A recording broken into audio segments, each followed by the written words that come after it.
परमपिता परमात्मा पूर्ण ब्रह्म सर्व सृष्टि रचनहार कबीर परमेश्वर जी की असीम रजा से आप सभी पुण्यात्माएं परमात्मा की महिमा सुनने के लिए उपस्थित हुए। परमेश्वर की कृपा से ये सब आपके ऊपर रहम हुआ है। आपको ऐसे समय में मानव शरीर प्राप्त हुआ है, स्त्री या पुरुष का, और पिछले संस्कार से ही आपके अंदर परमात्मा पाने की प्रेरणा प्रबल रही है। बचपन से ही आप कोई ना कोई साधना कर ही रहे थे। तो जो साधना कर रहे थे हम उसको सही मानकर ही कर रहे थे। जब तक हमें ओरिजिनल और डुप्लीकेट का ज्ञान नहीं होता तब तक हम डुप्लीकेट नोट को भी छुपा कर सीने से लगा कर रखते हैं। और जिस समय हमें कोई ज्ञान करा देता है नकली और असली दोनों साथ साथ रख के, तो फिर हम दुख तो बहुत होता है कि मैं ठगा गया और नकली नोट लिए फिर रहा था, लेकिन उसका अब कोई यूज नहीं, उसको फेंकना ही पड़ता है। तो पुण्यात्माओं, जो साधनाएं हम कर रहे थे वो शास्त्र विधि त्याग करके मनमाना आचरण था। श्रीमद् भगवत गीता अध्याय नंबर 16 के श्लोक 23 और 24 में स्पष्ट किया है हमारे सदग्रंथों में परमात्मा ने कि शास्त्र विधि को त्याग कर जो मनमाना आचरण करते हैं, मनमानी पूजाएं करते हैं, मनमाने मंत्र जाप करते हैं, उनको न तो कोई सुख होता है, न उनकी कोई सिद्धि प्राप्त होती है, न ही उनकी परम गति होती है। और हम परमात्मा की साधना भक्ति इन 3 कामों के लिए ही करते हैं। हमें या सुख हो, हमें ऐसी ताकत मिले, सिद्धि मिले जिससे हम अपने लोक जा सकें, और परम गति हो। इसलिए गीता अध्याय नंबर 16 के श्लोक नंबर 24 में तुरंत कहा कि अर्जुन, कर्तव्य और अकर्तव्य की व्यवस्था में कौन सी साधना करनी चाहिए, कौन सी ना करनी चाहिए, इसके लिए सदग्रंथों को ही प्रमाण मानना, किसी की दंत कथा पर विश्वास मत करना। तो पुण्यात्माओं, परमात्मा स्वयं आते हैं यथार्थ ज्ञान देने के लिए, क्योंकि जो सदग्रंथ हैं वो गॉड गिवन है। कौन से सदग्रंथ? पवित्र सूक्ष्म वेद जो भगवान स्वयं आकर बोलते हैं, और पवित्र 4 वेद सूक्ष्म वेद के अंदर वो तो कंप्लीट इन ऑल रिस्पेक्ट है, ऑल इन वन है, जिसमें 4 वेदों वाला भी ज्ञान है, श्रीमद् भगवत गीता का भी ज्ञान है, और जिसके अंदर इन पुराणों का भी निष्कर्ष है कि ब्रह्मा विष्णु महेश की क्या स्थिति है, ये अजर अमर हैं या नहीं है, इनकी जन्म मृत्यु होती है या नहीं है, इनके माता पिता हैं या नहीं है। तो ये भी सूक्ष्म वेद के अंदर, यानी सभी ग्रंथों का वो तो सार है, उसके अंदर सब ग्रंथ है। फिर भी हम एक विशेष प्रचलन हमारे पास रहा है, विशेषकर पवित्र 4 वेदों का, पवित्र श्रीमद् भगवत गीता का, पवित्र पुराणों का। तो इनमें जो पवित्र 4 वेद और पवित्र श्रीमद् भगवत गीता है, ये गॉड गिवन स्पिरिचुअल नॉलेज है, और परमात्मा के दिए ज्ञान को परमात्मा ही समझ सकता है या समझा सकता है।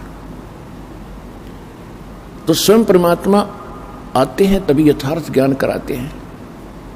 उस परमेश्वर ने यहाँ के इन वेदों से कोई लेना देना नहीं होता, ना इस गीता से, ना उन पुराणों से, क्योंकि उस परमात्मा का ही दिया हुआ वो ज्ञान है, और इसलिए वो अपना सारा ज्ञान हमारे लिए स्वयं आकर के पुनः बताते हैं।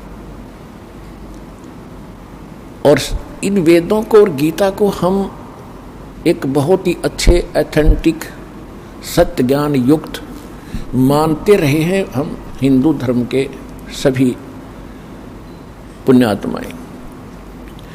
तो इन वेदों और गीता को समझना कोई जीव के बस की बात नहीं, ये तो परमात्मा बुद्धि देता है अपने कृपा पात्र को, तब ये वेद और गीता समझ में आती है। आज तक ये वेद और गीता न तो श्री ब्रह्मा का, न विष्णु जी का, न शिव जी का, किसी का समझ में नहीं आई, और न ही इन ऋषि महर्षियों को Even writer of the Vedas and Gita and Puranas, Shri Ved Vyas जी, ये भी इन सदग्रंथों से अपरिचित थे, इनके ज्ञान से अपरिचित थे। अब ये बात अगर 100 साल पहले कोई कहता, 200 वर्ष पहले कोई कहता तो बहुत बुरी लगती और ना जाने कितना विरोध होता। यही बातें परमात्मा ने 600 वर्ष पहले कहा था। परमात्मा के साथ कितना संघर्ष और विरोध हुआ था, और उसी ने दास को ज्ञान दिया, और दास ने ये आज से 20 वर्ष पहले कहना शुरू किया था। और दास के साथ कितना संघर्ष हुआ ये सर्वविदित है। 21 महीने जेल भी झूठे केस में दास ने रहना पड़ा। साथ में आपके भाई बहन जो हमारे साथ संघर्ष कर रहे थे, आपके भाई पहले से लगे थे, इस ज्ञान से परिचित थे, उन्होंने भी बहुत संघर्ष किया इस ज्ञान को आप तक पहुंचाने के लिए। तो कहने का भाव ये है, ये ज्ञान पहले बोला जाता तो नहीं स्वीकार्य था। परमात्मा ने साथ साथ हमें ऐसे औजार दे दिए, इंस्ट्रूमेंट दे दिए, ऐसे उपकरण दे दिए कि हाथों हाथ सच्चाई आप तक पहुंच गई। सबसे पहले आपको शिक्षित किया। सन 1960-65 के बाद इस शिक्षा की ऐसी बाढ़ ला दी परमात्मा ने, सबके हृदय में ऐसी प्रेरणा कर दी कि अपने बेटे और बेटियों को पढ़ाना ही पढ़ाना है। ये तो हमें पता है कि शिक्षा के बाद कितनों को सर्विस मिली है जिस उद्देश्य से पढ़ा करते थे, लेकिन अब दास की आंखें परमात्मा ने जो खोल दी, पता चला है कि मालिक ने इसलिए पढ़ा था कि मेरे बेटा बेटी मुझे पहचान सकेंगे। आज तक यही अंधेरा रहा कि हम भगवान को पहचान नहीं सके, सदग्रंथों को हम समझ नहीं सके। जिनको हम विद्वान मानते थे वो संस्कृत भाषा तो जानते थे, व्याकरण भी बढ़िया थी, लेकिन वेद गीता और पुराणों का वो कैखा नहीं जानते थे। तो पुण्यात्माओं, सौभाग्य आपका, ये सारा खेल भगवान कर रहे, कबीर भगवान आपके लिए। हमारी बुद्धि तो बाद में काम करेगी कि परमात्मा ने ये लीला क्यों की थी। आज देख लो पढ़ाई के ऊपर कितना नौछावर हो रहे हैं। सब परिवार अपने बेटा बेटियों को ट्यूशन लगवाते हैं, और जो भी होमवर्क टास्क वर्क किसी तरह कराना पड़े, कितनी कॉस्टली पढ़ाई बना दी, पढ़ाते ही पढ़ाते। और ये हमें मालूम है कि 10% ही पढ़ाई का जिस उद्देश्य से पढ़ रहे हैं वो लाभ उठाते, 90% अपना दैनिक कार्य ही कर रहे हैं। तो इसलिए हमें परमात्मा ने शिक्षित किया कि आप भगवान को पहचान कर और भक्ति करके इस दीर्घ रोग का नाश करवा लोगे, फिर सदा सुखी होगे। असली पढ़ाई तो अब शुरू होगी आपकी, जो दास पढ़ा रहा है। ये शिक्षा आपका यहाँ भी काम आएगी और परलोक भी सुधरेगा, सतलोक चले जाओगे, जो सदा सुखी रहोगे।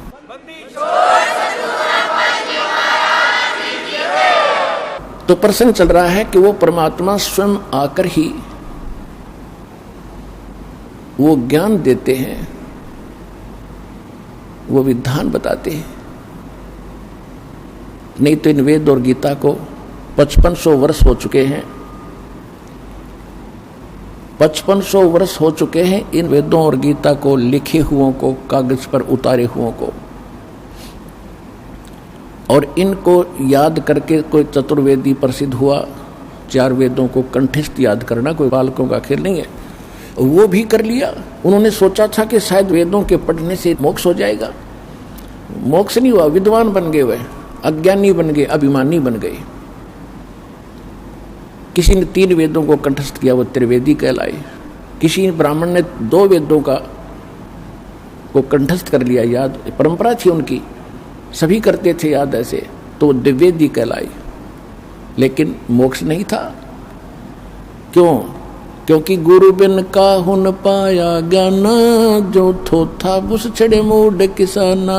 गुरु बिन वेद पढ़े जो प्राणी, समझे न सार रहे अज्ञानी। अब जितने भी ऋषि महर्षि थे, इवन ब्रह्मा विष्णु महेश तक भी इन वेदों से अपरिचित थे, ये अज्ञानी थे, इनको ज्ञान भक्ति का नहीं था। अपने जॉब में, अपने सिलेबस में चाहे कोई कितना विद्वान हो, जैसे कोई संस्कृत पढ़ता है और संस्कृत में वो कितना विद्वान हो बना रहे, कोई इंग्लिश पढ़ता है, इंग्लिश में कितना विद्वान हो बना रहे, लेकिन अध्यात्म ज्ञान के अंदर वो 0 है, -0 है। तो ज्ञान अध्यात्म भगवान बताते हैं, भगवान स्वयं आते हैं अपना ज्ञान आप कराते हैं। वेद प्रमाणित करते हैं कि अपने द्वारा रची हुई सृष्टि को परमात्मा स्वयं आकर ही ठीक ठीक बताते हैं। जिन सदग्रंथों को हम यथार्थ ज्ञान युक्त मानते हैं, पवित्र चारों वेद, पवित्र श्रीमद् भगवत गीता, ये तो है गॉड गिवन स्पिरिचुअल नॉलेज। और रही बात पुराण और उपनिषद, ये किसी ऋषि और संत साधु की अपना अनुभव है, अपना ज्ञान है, जैसा उसने भगवान को जाना। 18 पुराण श्री ब्रह्मा जी के द्वारा दिया गया ज्ञान है। ब्रह्मा जी से दक्ष आदि ऋषियों को प्राप्त हुआ, उनसे फिर आगे ऋषियों ने प्राप्त हुआ। उन्होंने कुछ तो ब्रह्मा जी का ज्ञान, कुछ अपना अनुभव, और उसमें ऐड करके 18 पार्ट कर दिए इसके। तो ये जो वेद से और गीता से ज्ञान नहीं मिलता है, तो वो उन ऋषि में है, ऋषियों का अपने घर का है, हमारे काम नहीं।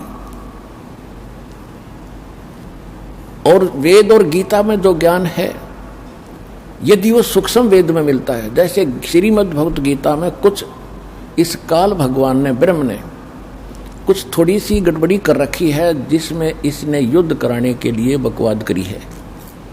उदाहरण पर्याप्त होता है। दूसरे अध्याय के 37 और 38 श्लोक में ये दोगला ज्ञान दे रहा है। एक तो कह रहा है कि अर्जुन, यदि तू युद्ध में मारा गया तो स्वर्ग प्राप्ति करेगा, और यदि युद्ध जीत गया तो तू पृथ्वी का राज भोगेगा, तेरे दोनों हाथों में लड्डू। यानी लोभ लालच दिखा रहा है। फिर 38वें श्लोक में कह रहा है दूसरे अध्याय के गीता जी में कि अर्जुन, लाभ हानि ने भूल के, छोड़ के, और निष्काम भाव से युद्ध कर ले। इस प्रकार युद्ध करने से तू पाप को प्राप्त नहीं होगा। कोई बात हुई है? लाभ हानि तो पहले आप बता रहा है कि मर गया तो स्वर्ग में जाएगा, जीत गया तो सुख भोगेगा, और फिर नो क्या लाभ हानि छोड़ दे। तो ये इस तरह की जो बकवाद है गीता में, ये तो है इस ब्रह्म काल की। बाकी जो शेष ज्ञान है, जो अध्यात्म सत्र का, भक्ति मार्ग का, वो बिल्कुल वेद वाला ही है। ये क्या था कि परमात्मा ने ये कंप्लीट स्पिरिचुअल नॉलेज, जिसको सवसम वेद, सूक्ष्म वेद भी कहते हैं, सवसम वेद भी कहते हैं, परमात्मा ने सबसे पहले जब ये सृष्टि रची थी काल की, इस काल के अंतःकरण में फैक्स कर दिया था, ईमेल कर दी थी। आज से अगर 50-100 वर्ष पहले हम ये ज्ञान देते तो आपका कतई यकीन नहीं होता। अब जो हम भौतिक विज्ञान को देख रहे हैं, परमात्मा की अध्यात्म विज्ञान है, इससे 1000 लाख करोड़ गुना सूक्ष्म और तेज है, ज़्यादा एफिशिएंट है। उसको समझने के लिए इतना पर्याप्त है। जैसे आज आप अपने कंप्यूटर से कितना मीटर और कहाँ भेज देते हो, 1000 किलोमीटर दूर, और बीच में कोई तार नहीं, वहाँ जाके निकाल लेते हैं, इतना बड़ा ग्रंथ बन जाता है। ठीक इसी प्रकार परमात्मा ने सतलोक से इस काल के हृदय में ये सूक्ष्म वेद कंप्लीट भेज दिया था, और इसका निर्धारित समय रख दिया। जैसे बच्चा पेट में स्थापित होता है गर्भ, और 9वें महीने वो बाहर आता ही आता है, किसी के बस की बात नहीं। ठीक इसी प्रकार जब ब्रह्मा और विष्णु की उत्पत्ति इसने कर दी दुर्गा के संयोग से, यानी दुर्गा देवी और काल ये दोनों पति पत्नी हैं। ये गुप्त रहता है, इसने प्रतिज्ञा कर रखी है कि मैं किसी के सामने नहीं आऊँगा। क्यों? इसने गलती गढ़ी कर रखी है। इसको श्राप लगा है 1 लाख मानव शरीरधारी प्राणियों को रोज खाने का। तो ये सामने आ जाए, सबको पता लग जाए ये कसाई है, तो सब इससे नफरत करें, इसलिए छुपा रहता है। गीता अध्याय नंबर 7 के श्लोक नंबर 24 और 25 में स्वयं कहता है कि अर्जुन, ये मूर्ख लोग मुझ अव्यक्तम व्यक्ति में अपनम मननते, मुझ अव्यक्त को, अव्यक्त माने मैं गुप्त रहता हूँ, अपनी योग माया से छुपा रहता हूँ, मैं किसी के समक्ष नहीं आता। और ये मूर्ख लोग मुझे कृष्ण मान रहे होंगे, व्यक्ति रूप में आया हुआ, आई एम नॉट कृष्ण, मैं छुपा रहता हूँ, मैं किसी के समक्ष नहीं आता, ये मेरा अटल घटिया विधान है, अनुत्तम अव्यय। तो कहने का भाव यह कि छुपा रहता है और सारा काम करता खुद है, किसी में प्रवेश करके, किसी को प्रेरणा करके। रिमोट इसके हाथ में है 21 ब्रह्मांड के प्राणियों का। तो जिस समय ब्रह्मा और विष्णु और शिव तीनों की इन्होंने उत्पत्ति कर दी और इनको कोमा में डाल दिया, और इनकी परवरिश जारी रखी। जब ये युवा हो गए तो इनको कोमा से बाहर कर दिया, सचेत कर दिया। और फिर लंबी कहानी है, लेकिन आज विषय दूसरा है। फिर क्या हुआ, काल के अंतःकरण से, इस ब्रह्म के हृदय से ये सूक्ष्म वेद बाहर आया। ये एक वेद था पहले। इस काल ने देखा कि इसमें तो तेरी पोल खुलेगी और जीवों को सारा पता चलेगा कि परमात्मा कोई और है, उसकी भक्ति की विधि ये है, और इनको ये पता चल गया, ये सब भाग जाएंगे। ये हमें धोखा करके यहाँ लाया है और इसका निजी स्वार्थ है। 1 लाख मानव शरीरधारी प्राणी रोज खाता। आप देख लो, यहाँ बुच्चड़ खाना खोल रखा, कितने बस खड्डे में गिर गई 50 मर गए, कितने भूकंप आ गया, कहीं रेल दुर्घटना, कितने विमान दुर्घटना, हाहाकार मची है। कैसे वैसे डेथ, कोई नेचुरल डेथ, कोई बीमारी से मृत्यु। और ये 1 लाख जीवों को रोज खाता है। ये ऊपर का कवर खाने का नहीं है। जैसे बादाम के अंदर एक गिरी होती है, उसको खाया जाता है, और ऊपर का कवर खाने का नहीं होता। तो कहने का तात्पर्य यह है कि इसने फिर देखा कि अब बात बिगड़ जाएगी और तेरा तो यो खेती उजड़ जाएगी। इसने खेती बना रखी है हमारे को। जैसे कसाई बकरे बकरी नर और मादा दोनों छोड़ देता है, वो संतान उत्पत्ति करते हैं और बड़े खुश होते हैं उनको देख करके। और कोई एक दूसरा बकरा बकरी किसी के बच्चे को कोई सींग मार देता है तो भिड़ मरते हैं, तूने मेरे बच्चे को कैसे मार दिया। और श्याम नवकाल सब ने काट ले जाता है, बच्चे को, बेटे को, माँ को भी। तो हम सब 21 ब्रह्मांड में, इंक्लूडिंग ब्रह्मा विष्णु महेश, हम काल के इस कसाई के बाड़े में रह रहे। परमात्मा ने आके ज्ञान दिया, बच्चों कुछ आंख खोलो, असंग जन्म हो गया, आपने इस कसाई के इस जेल के अंदर दुख पाता। अब ये गोल्डन चांस है, निकला जाता, इस ज्ञान में ग्रहण करो, हृदय में जचाओ और इस गंदे लोग से मन हटाओ। हटेगा इस ज्ञान से। तो इसने क्या किया, जो विशेष रहस्य और मूल ज्ञान था इसने नष्ट कर दिया। इसने छांट छूट के 4 वेद रख लिए ताकि इनको ये मिसगाइड भी रहें। कंप्लीट ज्ञान नहीं है चारों वेदों में, केवल ओम का नाम है, ओम ब्रह्म तक की साधना है। और वेदों में ये भी लिखा कि परमात्मा कोई और है, वो तो गुप्त रहता है, मैं ब्रह्म हूँ, मैं वहाँ दिव्य आकाश रूपी ब्रह्मलोक में रहता हूँ। मेरा ओम नाम है, वो परमात्मा गुप्त है, उसके पाने का 3 मंत्र का जाप है। अब इसने ये तो हिंट तो कर दिया, लेकिन वो नाम नहीं पता, वो खत्म कर दिए। इसको खुद नहीं मालूम क्योंकि उसने जल्दी जल्दी में नष्ट कर दिए। तो उसकी पूर्ति के लिए परमात्मा स्वयं आते हैं। जैसे ऋग्वेद मंडल नंबर 9 सूक्त 1 मंत्र 8 और 9 में, ऋग्वेद मंडल नंबर 9 सूक्त 67 मंत्र 26 में ये स्पष्ट किया है कि वो परमात्मा 3 प्रकार से हमारे केयर टेक करता है, 3 प्रकार के शरीरों से, 3 सतिथि से। एक सतिथि है परमात्मा सतलोक में रहते हैं, एक सिंहासन के ऊपर यानी तख्त के, तख्त कहते हैं जैसे दिल्ली के तख्त पर, जैसे हम पढ़ा करते इतिहास, दिल्ली के तख्त पर अकबर बादशाह का शासन था। तख्त माने सिंहासन, राजगद्दी। तो परमात्मा सतलोक में सिंहासन पर अनंत कोट ब्रह्मांड के राजा महाराजा सम्राट के रूप में विराजमान हैं। उनके सिर पर मुकुट है, ऊपर श्वेत छत्र है दाता के, और एक बहुत सुंदर गुम्बद है, बहुत बड़ा। जैसे ये मंदिर वगैरह बनाए गए हैं, मंदिरों की सतिथि तो अलग बना दी, लंबी चोटी कर दी, उसकी चोटी लंबी नहीं है, गोलाई है, गुम्बज टाइप। और उसके अंदर मालिक बैठे हैं जिनके एक रोम यानी शरीर के बाल को रोम कहते हैं, और जहाँ बाल उगा है उसको रोमकूप कहते हैं। तो एक रोम की परमात्मा के प्रकाश इतना है जैसे करोड़ सूर्य करोड़ चंद्रमा मिला दे तो भी फीका पड़े, इतना नूर है उस परमपिता के। पूरी बॉडी का अंदाजा लगा सकते हो आप। तो वहाँ वो बैठे हैं। दूसरी स्थिति में वही परमात्मा प्रत्येक युग में एक लीला करते हैं हमारे लिए। एक शिशु रूप धारण करके ऊपर से आते हैं, एक किसी तालाब के अंदर कमल के फूल के ऊपर शिशु रूप धारण करके, बालक का, छोटे बालक का रूप धारण करके वो विराजमान होते हैं। और वहाँ से कोई निसंतान दंपति, कोई जिनका संतान ना हो, बे औलादे, वो पति पत्नी उनको उठा ले जाते हैं। वहाँ परमात्मा की परवरिश की लीला होती है, और परमात्मा की परवरिश की लीला कंवारी गायों से होती है। अब ये तो है वेद ज्ञान। ये दूसरी स्थिति में परमात्मा ऐसे आते हैं।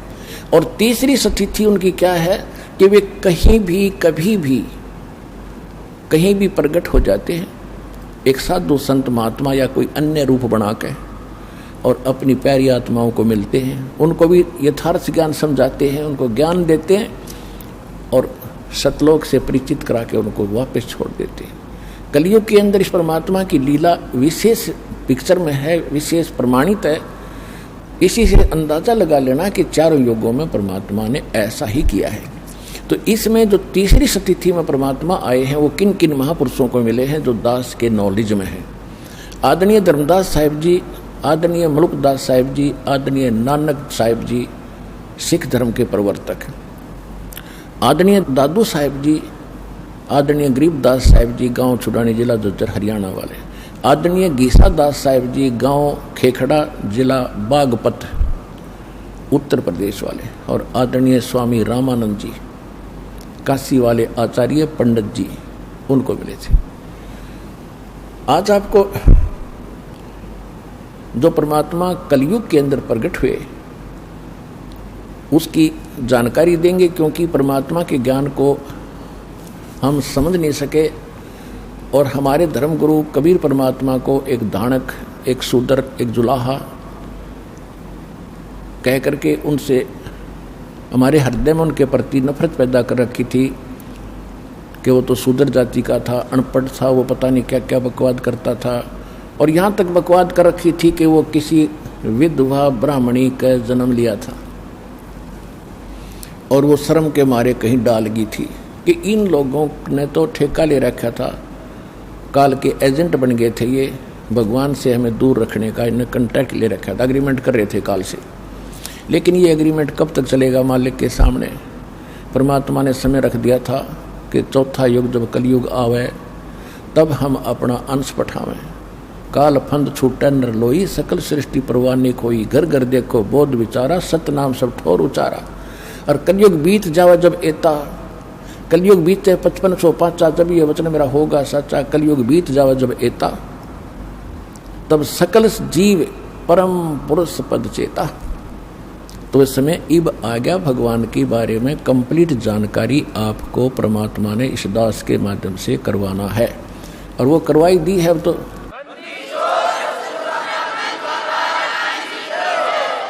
क्योंकि परमात्मा ही होता है, उनका कोई भी काम इनकम्प्लीट नहीं होता, उसमें कोई त्रुटि नहीं होती, कोई मीन मेख नहीं होती। तो परमेश्वर ने स्वयं आए और अपने प्यारी आत्माओं को अपना विटनेस बनाया, गवाह बनाया, साक्षी बनाया। जिन महापुरुषों के शुभ नाम दास ने अभी आपको बताए, इनको परमात्मा ने साक्षी बनाया। इनमें से विशेष रोल जो रहा है एक धर्मदास जी का, और दूसरा रहा है विशेष रोल आदरणीय गरीबदास साहिब जी का, क्योंकि इन दो महात्माओं को परमात्मा ने विशेष ज्ञान दिया है। ज्ञान तो और भी महापुरुषों को दिया क्योंकि भगवान से परिचित करा दिया, लेकिन उनकी जो वाणी थी वो कंप्लीट हमारे हाथ लगी नहीं। और धर्मदास जी के द्वारा जो कबीर सागर, कबीर वाणी, कबीर बीजक, कबीर साखी, कबीर शब्दावली जो भी लिखवाई थी, बीच में लंबा समय बीत जाने से काल के दूतों ने अपने अपने हिसाब से अपनी बुद्धि अनुसार उन्होंने कुछ परिवर्तन कर दिया, कुछ निकाल दी। कबीर सागर में या कबीर साहिब की वर्तमान चल रही किसी भी लिटरेचर में जो आरती हम करते हैं कबीर परमात्मा की, शाम आप देखते हो, वो किसी में नहीं मिलेगी आपको। इसे और ये है कबीर साहिब की, तो ये उनमें नहीं है, तो ये निकाल दी गई उनके द्वारा।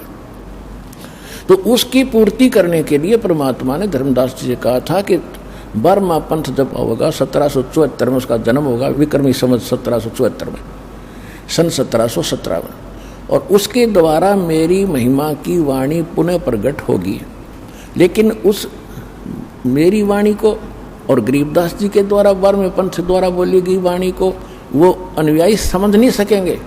फिर वर्म में पंथ में हम आएंगे और सभी पंथ जो अलग अलग हो गया समाज, इनको एक बनाएंगे और पूरे विश्व का कल्याण करेंगे। तो परमात्मा नहीं आए तो दास को भेज दिया, वो ज्ञान सारा दे के और वो शक्ति दे के अपने वाली। अब आपका कल्याण होगा।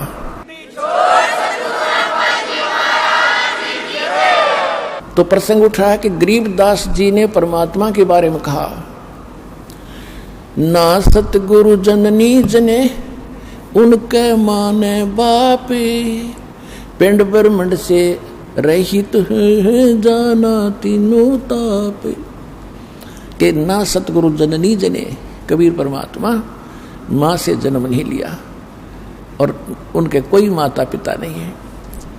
और परमात्मा ने जब गोरखनाथ जी के साथ गोष्ठी हुई थी और गोरखनाथ जी के छक्के छुड़ा दिए थे, सिद्धि में भी वो फेल कर दिया था, तब गोरखनाथ जी ने पूछा था, भगवान आप कौन हो? मेरे सामने सिद्धि में कोई टिकने वाला आज तक नहीं था। परमात्मा कबीर जी ने क्या बताया, अवधू अवगत से चले आया, मेरा कोई भेद मर्म न पाया। अवधू अवगत से चल आया, मेरा कोई भेद मर्म न पाया। ना मेरा जन्म न गर्भ बसेरा, बालक बन दिखलाया, काशी नगर जल कमल पडेरा, तहाँ जुलाहे न पाया। मात पिता मेरे कछु नाही, ना मेरे घर दासी, जुल्ला का सुत आने कहाया, ये जगत करो मेरी हंसी। मात पिता मेरे कछु नाही, ना मेरे घर दासी, जुल्ला का सुत आने कहाया, जगत करे मेरी हंसी। पांच तत्व का धड़ना मेरा, जानू ज्ञान अपारा, सत्य स्वरूपी नाम साहिब का, वो है नाम हमारा। पांच तत्व का धड़ना मेरे, जानू ज्ञान अपारा, सत्य स्वरूपी नाम साहिब का, वो है नाम हमारा। अधर द्वीप और गगन गुफा में तानज वस्तु सारा, तेरा ज्योत स्वरूपी अलख निरंजन, वो धरता ध्यान हमारा। अधर दीप और गगन गुफा में तानज वस्तु सारा, तेरा ज्योत स्वरूपी अलख निरंजन, ये भी धरता ध्यान हमारा। हाड चाम लहू ना मेरे, कोई जाने सतनाम उपासी, तारण तरण अभय पद दाता, मैं हूँ कबीर अविनाशी।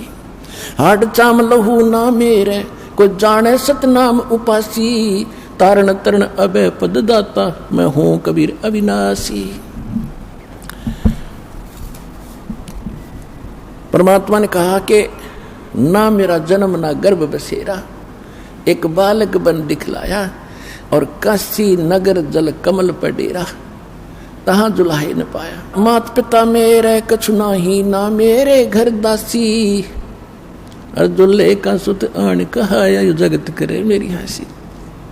मेरे कोई माता पिता नहीं, ना मेरे कोई पत्नी थी, और मैं कोई संस्कार था पिछला इनके साथ मेरा, क्योंकि ये नीरू नीमा जो जुलाहे थे, ये द्वापर युग में सुदर्शन भगत के माता पिता थे, और सुदर्शन भगत ने एक बात मांगी थी, परमात्मा आपने सब कुछ दे दिया, नाम दे दिया, ऐसा ज्ञान दे दिया, पर दुर्भाग्य रहा मेरे माता पिता का, उन्होंने आपका ज्ञान सुना नहीं, ना आपकी बात मानी, ना नाम लिया दाता, और माता पिता का कर्ज मेरे से उतरेगा कैसे दाता, एक दया करियो, उनको किसी जन्म में शरण में लेकर पार करना दाता।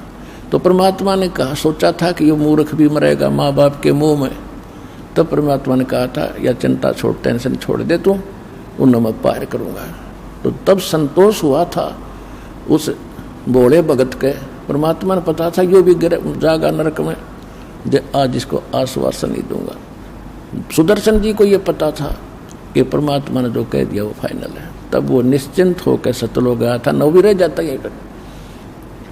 तो उस आधार से परमात्मा ने, ये नीरो नीमा वही आत्माएं थी, तो इनके लिए मालिक ने देखो कहाँ जंगल में आके विश्राम किया एक कमल के फूल पर, और फिर जुलाहों में, झोपड़ी में आज से 600 वर्ष पहले क्या स्थिति थी आम नागरिक की अपने हिंदुस्तान के अंदर, और वो शूद्र जाति वहाँ कैसे रहते थे, कैसा वहाँ पर भेड़ बकरियों का मलमूत्र बांस उठी रहा करती, बदबू आती थी, बेड स्मेल होती थी, और वहाँ भी रहे मालिक हमारे लिए। और हम इतनी शराब, इतनी भांग पिए पड़े हैं काल के जूठे रंग की, इस चोचलों की, हम भगवान को पहचान नहीं पा रहे हैं। तो अब आपकी पहले भांग उतारी जाएगी ये एंटीबायोटिक सत्संग सुना के, और फिर आप भगवान पहचानोगे। परमात्मा कहते मात पिता मेरे कुछ नाही, ना मेरे गर्दासी, और मैं दुल्हे का सुत आण कहाया, और यो जगत करे मेरी आसी। मुझे दुल्हा सुदर दानक कह के और मेरा मजाक उड़ा रहे हैं। फिर कहते 5 तत्व का ये शरीर नहीं है मेरा।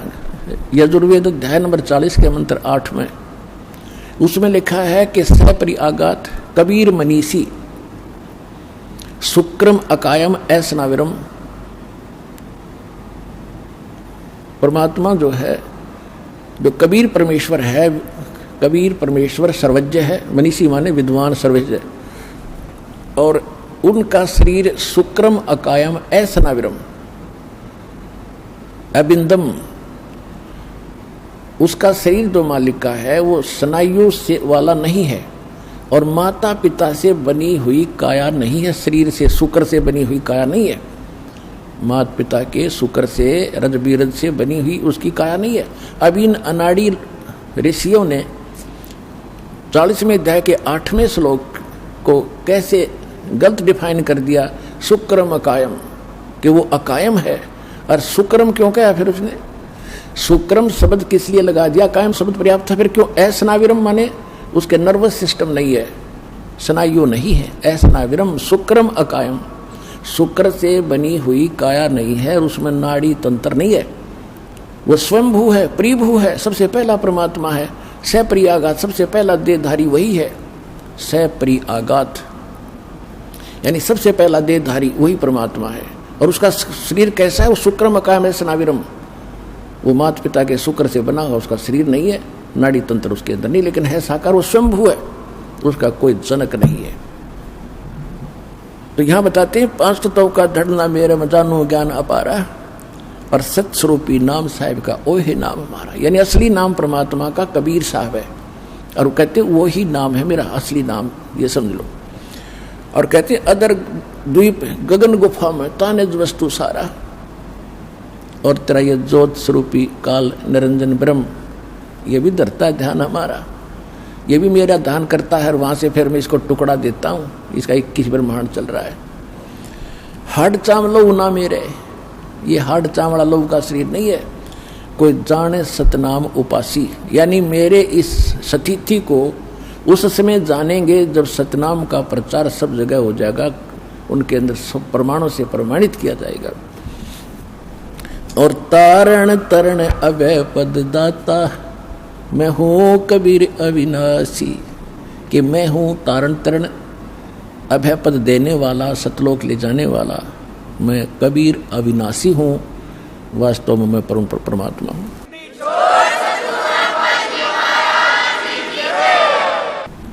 अब परमात्मा के कलयुग के अंदर प्राकट्य के विषय में जानकारी देंगे। पहले थोड़ी भूमिका बनाते हैं कि नीरू और नीमा, जिनको परमात्मा लहर तारा तालाब काशी नगर यानी बनारस में मिले थे तालाब में, वो कौन थे ये आपको पहले बता भी दिया। ये द्वापर युग के अंदर भगत सुदर्शन जी के माता पिता थे। इन्होंने उस समय परमात्मा के ज्ञान को स्वीकार नहीं किया था, ना नाम लिया था। सुदर्शन जी की प्रार्थना स्वीकार करके भगवान ने कहा था बेटा तू जा। और मालिक भी कहते हैं सोशल छिद्र मैं करूं अपने जन के काज, जो जन मेरी शरण है ताका हूं मैं दास, और गेल के लाग्या फिरूं जब तक धरती आकाश। और कहते भक्ति बीज होए जो हंसा, तारों तास के को तरवंसा।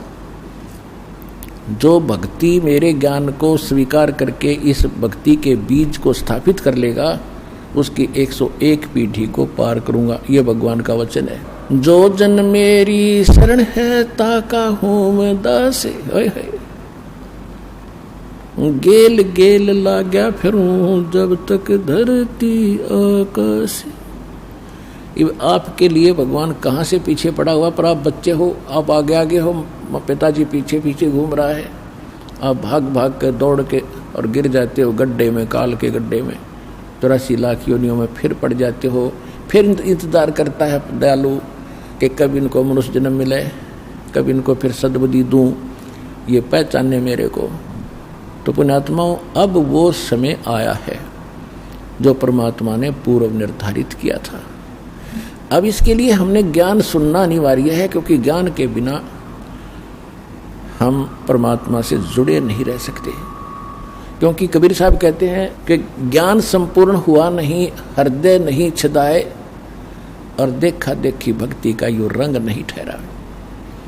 अब जैसे किसी ने सुन लिया कि हमें ये लाभ दे दिया, बरवाला आश्रम में गए थे, हमें ये सुख हो गया, दूसरे भी देखा देखी आगे, उनको भी सुख हो गया, 1 हो गया, 2 हो गए, 3 हो गए, और चौथा ना होया, छोड़ गए, फिर जाएंगे उधर मत्था टेकन जहाँ पहले धक्के खाया करते, तो फिर भगवान हाथ उठा लेगा।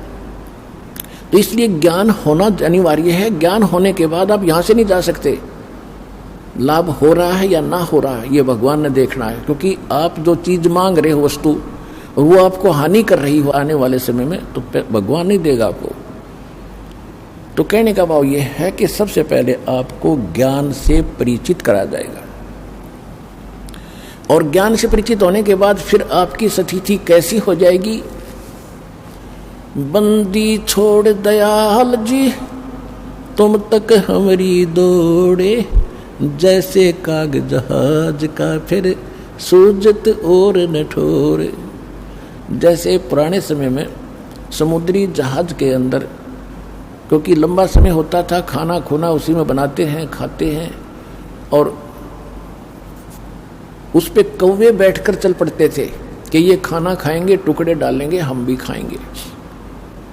वो खा रहे होते हैं तो उनके बैठकर चल पड़ते हैं, और रात भी ऊपर से उतर जाती है, कौवा ऊपर बैठा होता है। तो जहाज के जो चालक होते थे, उनका जो दिशा निर्देशक होता था, एक वो इंस्ट्रूमेंट होता था नॉर्थ साउथ बताने वाला, चुंबक सा, और वो उसको लेकर चलते थे, उसी आधार से अपनी दिशा निर्धारित करके वो चलते रहते थे। तो रात्रि के समय कई बार क्या होता था, कोई चुंबकीय चट्टान के कारण, समुद्र में चुंबकीय चट्टानों के कारण वो दिशा निर्देशक जो होता था वो अपनी दिशा बदल जाता था, और अपने उस दिशा निर्देशक को जांच करने के लिए उनके पास एक फार्मूला था देसी, कि कौवे के अंदर परमात्मा ने एक ऐसा गुण दे रखा है कि वो बेशक रात ऊपर तो चली गई, लेकिन वो अंदर ही अंदर ये दृष्टि रखता है कि मैंने यहाँ से खतरा होगा तो मैंने वापस भागना है वहीं पर जहाँ से मैं चलाऊं, तो वो दिशा याद रखता, वो भूलता नहीं। ऐसा कंप्यूटराइज कर रखा है भगवान ने इस कौवे को।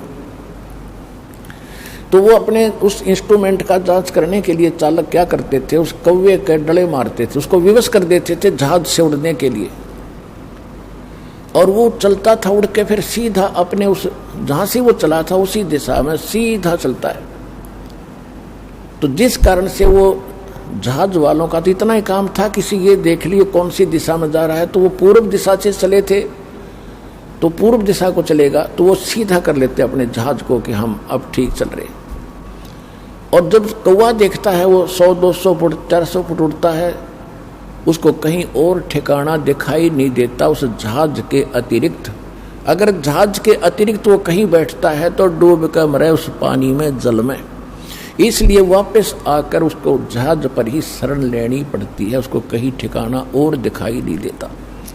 तो इसी प्रकार जब आपको कंप्लीट ज्ञान हो जाएगा इस कबीर भगवान का, आपकी स्थिति ऐसी हो जाएगी कि सतलोक आश्रम बरवाला के अतिरिक्त इस पृथ्वी पर कित उभरण यानी बचाव का स्थान नहीं है, इस काल के बहुजल में डूबन का ही है। तो इसलिए आप जी को इतना विद्वान बनाया जा रहा है कि आपकी स्थिति फिर ऐसी हो जाए, बंदी छोड़ दयाल जी तुम तक हमारी दौड़े, जैसे काग जहाज का अब सूजत और न ठोरे।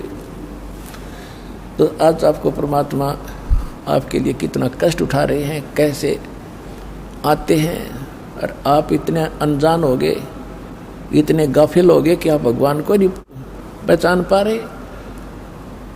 और थोड़ा सा सुख है, कोई उच्च पोस्ट प्राप्त होगी है, ने सोचा प्लातून पा के गया। अब इन जो अधिकारी हैं, छोटे या बड़े, इन्हें साहब कह देते फूल जा, और जय इन्हें भगत जी कह देते शर हो जा। इतना अभिमान हो गया इन लोगों में। और हमने ये दुख दिखाई देता है कि ये भी भगवान के बच्चे हैं, क्योंकि काल को तो पता था कि शिक्षित करेंगे तो इनमें बुराई घनी आवेगी, अहंकार बढ़ जाएगा, और अहंकार भगवान के निकट आने नहीं देता। तो परमात्मा को मालूम था कि ये बिगड़ेंगे तो इन्हें सेट भी कर लूँगा, एक बार ज्ञान समझ में आ जाओ, ये समझण जोगे हो जा, फिर इन्हें श्याम दाम दंड भेद से सीधा मार्ग लाऊंगा। और सभी उसी के बच्चे, जैसे अब्राहिम सुल्तान अदम एक राजा था, और कितना अहंकारी था, कितने ठाठ थे। उस परमेश्वर ने अपनी वह प्यारी आत्मा नरक में जाती दिखे थी, उसको वहाँ उस नरक से निकालने के लिए हम तो माया मांगे, अगर घने ठाठ हो जा, कोठी हो, मैं बड़ा अफसर बन जा, और परमात्मा ने वो बड़े अफसर से छोटा अफसर बनाया, एक दास बनाया इस नरक से निकालने के लिए। तो ये परमात्मा का ऑपरेशन जो है वो इस संसार से विपरीत है, और हमने संसार के ही महिमा को, शोभा को, इसी को ग्रहण कर रखा है कि ये बनी रहे बस, और तो देखी जा। आपकी और हमारी बुद्धि तो जीव की है, और भगवान आपकी आत्मा का उद्धार करना है। तो अब परमात्मा ने सभी को ठीक करना है, और ठीक हुए बिना, ये सिद्ध हुए बिना ये भक्ति नहीं कर सकते। इनकी अकल ठिकाने लानी दाता न तो कोई प्रधानमंत्री बना फिर है, और जो कितनी उच्च पोस्ट प्राप्त उसको, वो उसके बच्चे हैं। और ये वो बच्चे जो अब्राहिम सुल्तान अदम जैसे थे, अच्छी किस्मत, पिछले जन्म के बड़े पुण्यकर्मी है भगवान के, कभी इन्होंने भक्ति ठीक कर रखी है, आज ये अपना जीवन नाश करके गधा बन के खड़े हो जाएंगे। तो वो परमात्मा चाहता है कि कति निर्धन से लेकर अमीर तक, और छोटे से लेकर बड़े, कितने अधिकारी कर्मचारी हैं, सबको भगवान का ज्ञान कराना है, इनका जीवन नाश होने से बचाना है। तो इसके लिए पुण्यात्माओं दास के साथ आपने थोड़ा सा संघर्ष करना पड़ेगा। हम किसी का बुरा नहीं करेंगे, हम भले के लिए करेंगे, सबके उद्धार के लिए करेंगे। जैसे बच्चा इंजेक्शन नहीं लगवाता है तो पकड़ के माता पिता जबरदस्ती लगवाते हैं, रोलेगा थोड़ी देर और क्या होगा, फिर जीवन तक बचेगा उसका। तो जो भी ये थोड़े दिन बकवास करेंगे कर लेंगे, पर इन्हें सिद्ध कराएंगे। भक्ति करो और प्रचार करो मालिक का, उन तक पहुंचा दो मालिक के ज्ञान को, उनकी आंखें खुल जाएंगी।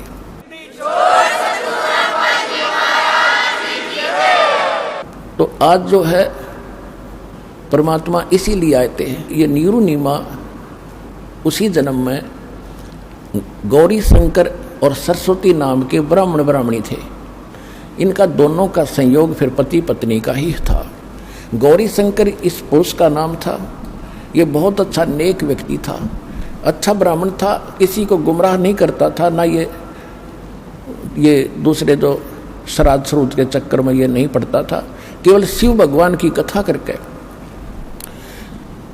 जनता को ज्ञान समझाता था, भगवान की महिमा बताता था जैसा इसको पता था, और उससे जो भी दक्षिणा आती थी उससे अपना निर्वाह करता था। और फिर भी कोई पैसा बच जाता था तो भंडारा करता था, धर्म में लगाता था। ऐसा नेक ब्राह्मण था, और इसकी महिमा घनी हो गई थी। बाकी तो रोजी रोटी वाले ब्राह्मण थे, तेरा ये करड़ाई आ गई है, तेरे ऊपर ये संकट है, इतने पैसे धर दे, इतने दान कर दे, फलाना कर दे, ये अटपट करणीय थे।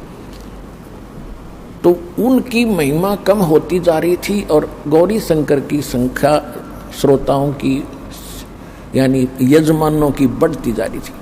और पहले ये हमारे ब्राह्मण लोग शिक्षा इसीलिए ग्रहण करते थे कि हम ज़्यादा इनकम कर सकेंगे। को काशी विद्यापीठ पर कहा जाता था, तो उस क्षेत्र में उसी से सब अपनी क्रियाएं कराते थे, उसके खूब धन इकट्ठा होता था। जैसे आज शिक्षा का क्या उद्देश्य है, चाहे कोई डॉक्टर बनता हो, चाहे कोई इंजीनियर बनता है, और चाहे कोई किसी प्रकार की भी जो करता है, चाहे कोई वकालत करता है, तो वो इन्होंने सोचा घनी माया कमाऊंगा, और कौन से ट्रेनिंग में, कौन सी कोर्स करने से घनी माया मिलेगी। अब इतना उद्देश्य, बेशक चाहे कोई मानो चाहे मत मानो, इतना ही उद्देश्य लेकर पढ़ रहे हैं हम। फिर क्या है कि इसी प्रकार पहले ये ब्राह्मण लोग पढ़ा करते थे, अपने बच्चों को पढ़ा करते थे कि काशी विद्यापीठ पढ़ के आ गया तो घनी कमाई करा करेगा, ठाठ हो जाएंगे। इसी कारण से उन ब्राह्मणों को ईर्षा होगी उस गौरी शंकर से। उधर से उस समय मुसलमान धर्म के जो राजा लोग थे वो दिल्ली के शासक रहे लगातार कंटिन्यू।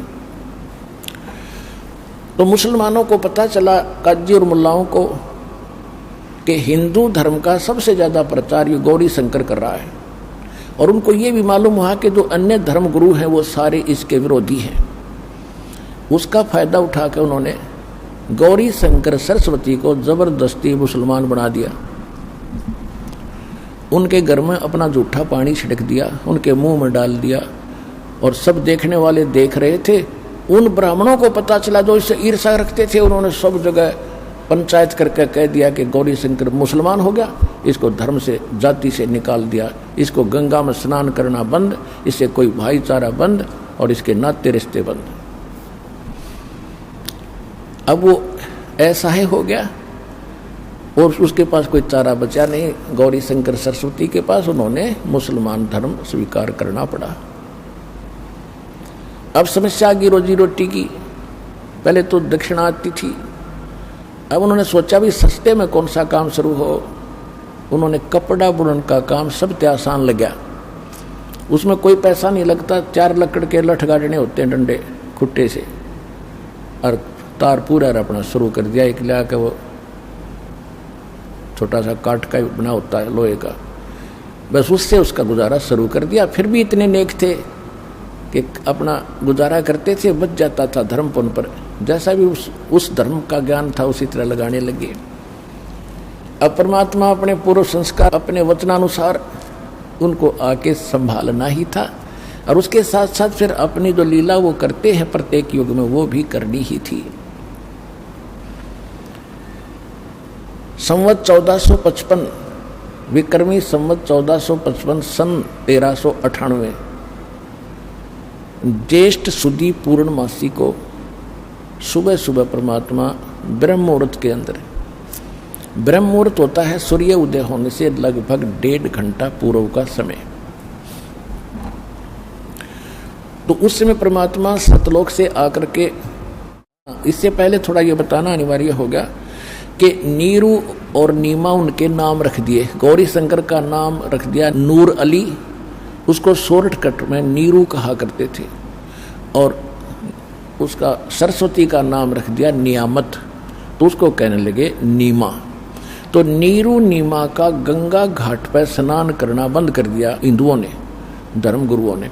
तो उन्होंने सोचा कि कोई ऐसा स्थान खोजें जहाँ गंगा का ही जल बाहर आ रहा हो। तो एक लहर तारा नाम का एक सरोवर था जिसमें गऊ घाटों के ऊपर से, जहाँ गऊ घाट बने होते थे उनके ऊपर के वर्षा के दिनों में ओवरफ्लो होकर दरियाएं चलती हैं, तो तब झालों से उछल उछल कर जल और एक सरोवर का रूप ले लेता था, धारण कर लेता था।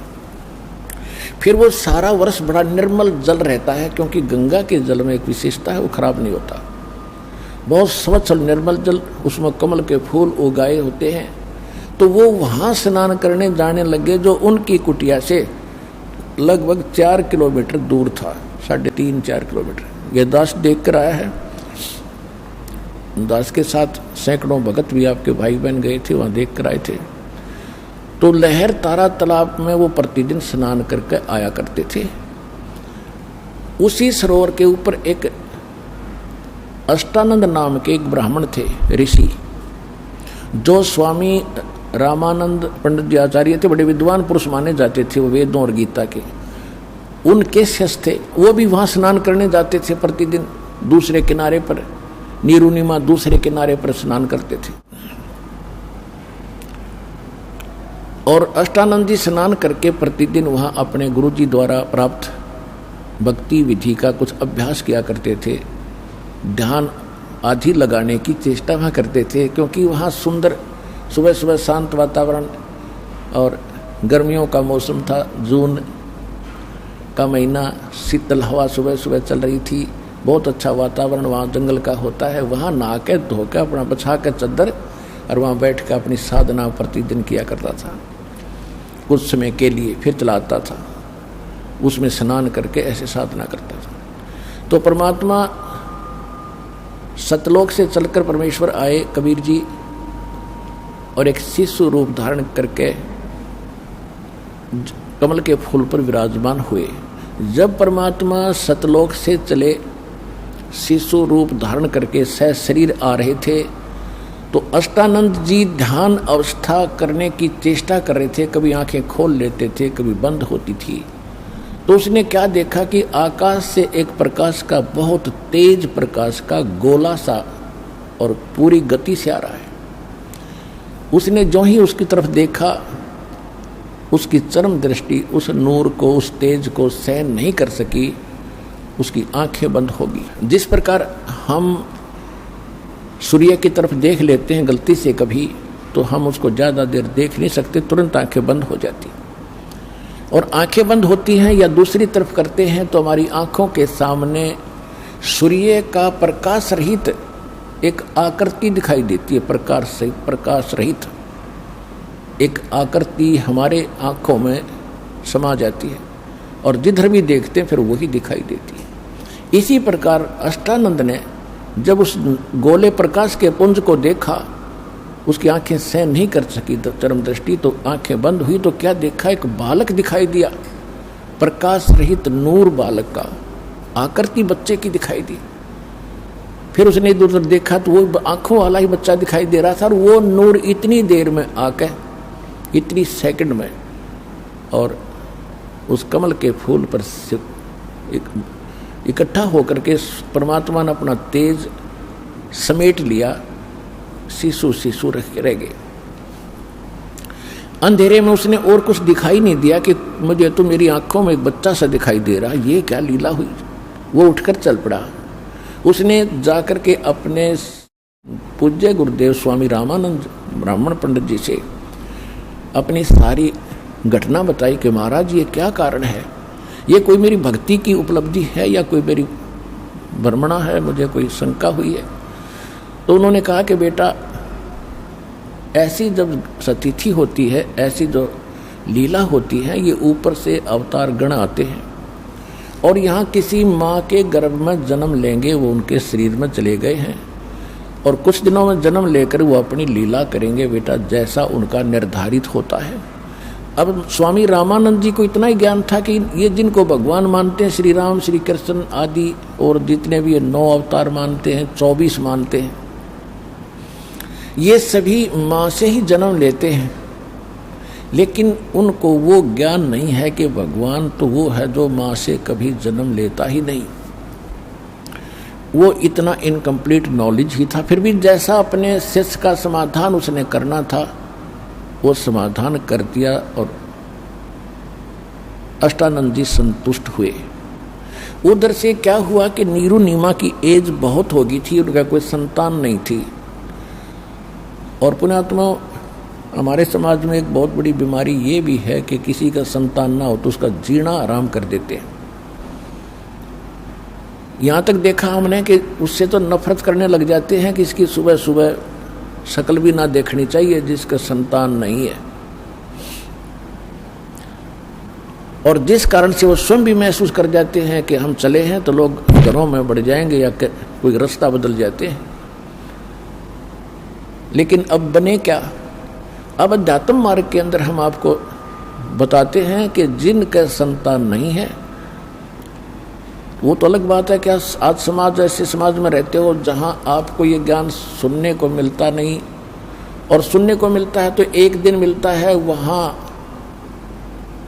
बाकी समय में वहाँ सब लोगों के ताने यानी व्यंग सहन ही करने पड़ते हैं, जिस कारण से हमारा ये ज्ञान हृदय में टिकता नहीं। फिर भी परमात्मा अपने बच्चों को वो तो रहम कर देते हैं कि चलिए ऐसे नहीं तो ऐसे मान लेगा, लेकिन जिनका उन्हें मोक्ष करना है तो वो अपने हिसाब से ही करते हैं। तो संसारिक दृष्टि से तो हम देखते हैं जिसका संतान नहीं वो सबसे दुर्भाग्यशाली व्यक्ति है। और यदि हम भगवान के अध्यात्म ज्ञान के पलड़े में तोलते हैं तो वो घना सौभाग्यशाली व्यक्ति है, यदि उसको भक्ति मिल जाती है तो। और भक्ति नहीं करते हैं तो इसे तो संतान वाले और इसे बिना संतान वाले। उदाहरण के तौर पे जैसे एक हम ये भी सुनते हैं कि भाई किसी को कहते हैं जी भक्ति कर लो, राम नाम ले लो, कहते हम बुराई करते ही नहीं, हम किसी का बुरा करते ही नहीं, ना हम कोई विकार करते, हम तो वैसे ही भगत हैं। देखो 2 एकड़ जमीन है, 1 एकड़ तो संवार रखी है बाग के ट्रैक्टर हल से और बिल्कुल घास रहित कर दिया, अड़ंगा काट दिया सारा और बाह दी कति समार दी, और एक में अड़ंगा भरा पड़ा है सारा, झाड़ दंखाड़ बोझड़े कांटे सब।